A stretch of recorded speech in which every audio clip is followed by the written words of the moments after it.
अस्सलामुअलैकुम guys, welcome back to my YouTube channel Lahori Handi Roti. उम्मीद करते हैं आप सब लोग ठीक होंगे। अल्हम्दुलिल्लाह हम सब भी एकदम ठीक हैं। आज की हमारी रेसिपी है तवा फ़िश फ्राई। आइए देखिए किस तरह बनाई जाती है। इसके लिए हमें किन किन चीज़ों की ज़रूरत होगी। हमने यहाँ पर 3 किलो फ़िश ले लिया है। इसको हमने अच्छी तरह से धोकर साफ़ कर दिया है और अब हमने यहाँ पर इसके मसाला जात दिए हैं जिसका हमने इसको मसाला बनाकर लगाना है। हमने यहाँ पर 2 खाने के चम्मच चिली फ्लेक्स, 1/4 टेबलस्पून हमने यहाँ पर अजवाइन ले लिया है और हम लोगों ने 2 खाने के चम्मच ज़ीरा ले लिया है। 1 से 1.5 चम्मच हमने यहाँ पर नमक का ले लिया है और 4 खाने के चम्मच हमने यहाँ पर कोरिएंडर सीड्स यानी सूखा धनिया जो होता है वो ले लिया है।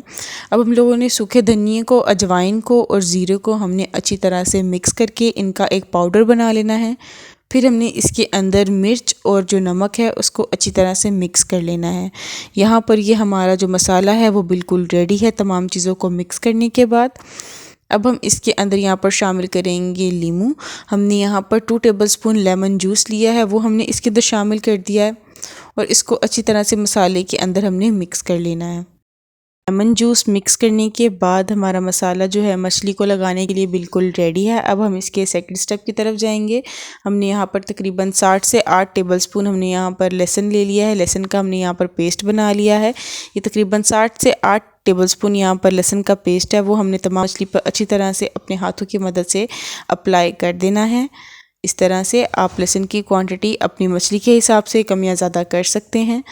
हमने यहाँ पर ये तमाम जो है पेस्ट अप्लाई कर दिया है। उसके बाद हमने यहाँ पर ये जो मसाला रेडी करके रखा हुआ था वो हमने अच्छी तरह से मछली के ऊपर अप्लाई कर देना है। मछली के पीसों को इस तरह से हमने इसके अंदर कोट करके रख देना है। ये देखें जी, इस तरह से अच्छी तरह से हमने मसाला जो है वो इसकी चारों साइड्स पर अप्लाई कर देना है। जैसे हमने ये एक पीस रेडी किया है इसी तरह से हम सारी मछली को इसी तरह से रेडी कर लेंगे, मसाला लगाकर इसकी कोटिंग कर लेंगे। और अच्छा जी, ये देखिए यहाँ पर जो हमारी मछली है वो बिल्कुल रेडी है। अब हम इसे मैरिनेट करके तकरीबन 5 से 6 घंटे के लिए रख देंगे कम से कम। और अगर आपके पास ज़्यादा टाइम है तो आप इसे ओवरनाइट के लिए भी रख सकते हैं। आप इसे पूरी रात के लिए रख दें। जितने ज़्यादा टाइम तक मछली मैरिनेट रहेगी इसका जायका उतना ज़्यादा ही बढ़ता रहेगा। अब हम लोगों ने एक पैन लेना है, उसके अंदर हम लोगों ने यहाँ पर ऑयल शामिल कर दिया। यहाँ पर हम लोगों ने मस्टर्ड ऑयल शामिल किया है। आप चाहें तो इसको वेजिटेबल ऑयल में भी आप इसे फ्राई कर सकते हैं।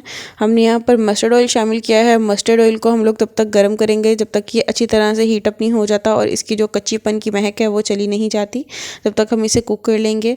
जैसे ही ऑयल गर्म हो जाएगा फिर हम इसके अंदर 1 बाय 1 इसी तरह से हम लोग इसके अंदर मछली रखना शुरू करेंगे। फ़िश के पीसेस हम लोगों ने इसके अंदर इस तरह से रख देने हैं और फिर हम लोगों ने इसे तकरीबन बिल्कुल लो फ्लेम पर 5 मिनट के लिए हमने इसे कुक करना है। एक साइड से बिल्कुल लो फ्लेम पर हम इसे कुक करेंगे ताकि जो हमारी मछली है वो जले भी नहीं और अच्छी तरह से कुक हो जाए।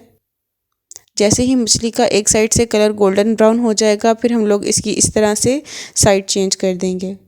बहुत एहतियात से साइड चेंज करनी है ताकि जो हमारी मछली है वो टूटे नहीं। साइड चेंज करने के बाद हम इसे दोबारा से कुक कर लेंगे अच्छी तरह से, जब तक इसका दूसरी साइड पर भी गोल्डन ब्राउन अच्छा सा कलर नहीं आ जाता तब तक हम इसे कुक कर लेंगे। और जैसे ये हमारी मछली दोनों साइड से अच्छी तरह से कुक हो जाएगी और इसका दोनों साइड पर अच्छी तरह से गोल्डन ब्राउन कलर आ जाएगा तो फिर हम इसे डिश आउट करेंगे। ये देखें जी, यहाँ पर जो मछली है इसका कलर कितना अच्छे से गोल्डन ब्राउन आ गया है। अब हम इसे डिश आउट कर लेंगे और ये सर्विंग के लिए बिल्कुल रेडी है। तो अब हम इसे डिश आउट करके सर्व करेंगे। मुझे उम्मीद है आपको हमारी आज की वीडियो बहुत पसंद आई होगी। अगर आपको हमारी वीडियोस अच्छी लगती हैं तो आप हमारे चैनल को प्लीज़ लाइक, शेयर और सब्सक्राइब लाजमी कर दिया करें। इससे हमारी बहुत ज़्यादा हौसला अफजाई होती है और हमारी आने वाली नई वीडियोस की नोटिफिकेशन आप तक टाइम टू टाइम पहुंचते रहेंगे। आपका हमारी वीडियो को एंड तक देखने का बहुत बहुत शुक्रिया। आप हमें अपनी दुआ में याद रखें, अपना बहुत सारा ख्याल रखें और हमें इसी तरह से सपोर्ट करते रहें। अल्लाह हाफ़िज़।